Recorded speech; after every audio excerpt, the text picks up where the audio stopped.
আসসালামু আলাইকুম। সবাই কেমন আছেন? আশা করি সবাই ভালো আছেন। আলহামদুলিল্লাহ আমিও ভালো আছি। আজকে আপনাদের দেখাবো আলু, সিম, টমেটো একসাথে মিক্স করে কিভাবে ভাজি করব। প্রথমে আমি কড়াইটা গরম করে নিয়েছি। এখানে আমি পরিমাণ মতো তেল দিয়ে দিলাম। তেলের ভিতরে আমি কয়েকটা আমান জিরা দিয়ে দিলাম, 2টা তেজপাতা দিয়ে দিব।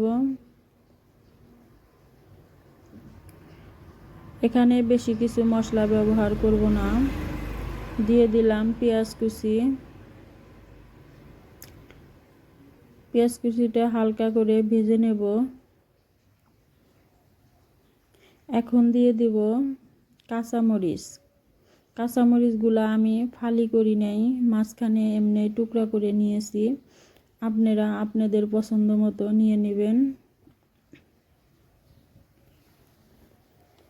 এখানে দিয়ে দিব 1 চামচ হলুদের গুঁড়া আর 1 চামচ লবণ।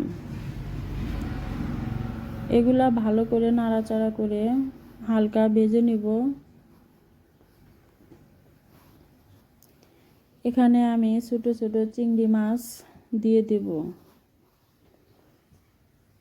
ভাজির সাথে চিংড়ি মাছটা মিক্স করে ভাজি করে নিলে বেশি মজা লাগে। তার জন্য আমি ছোট ছোট চিংড়ি মাছ দিয়ে দিলাম। মাছটা তেলের মধ্যেই ভালো করে ভেজে নেব।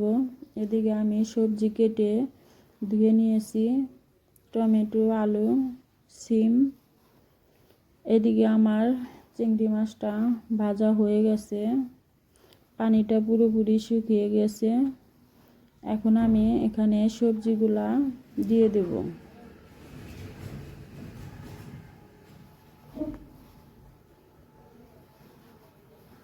এখন এগুলা ভালো করে নাড়াচাড়া করে মিশিয়ে নেব।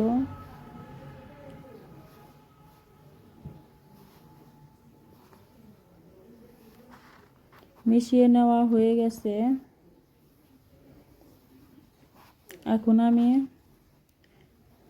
ঢাকনা দিয়ে দিব। ঢাকনা দিয়ে চুলাটা একদম অল্প আঁচে রেখে সিদ্ধ করে নেব। বেশি হিট দেওয়া যাবে না, হিট দিলে দ্রুত পুড়ে যাবে। দেখতেই পাচ্ছেন আমার ভাজাটা হয়ে গেছে। এরকম করে ভাজি করে খেলে ভাজিটা মজাই লাগে।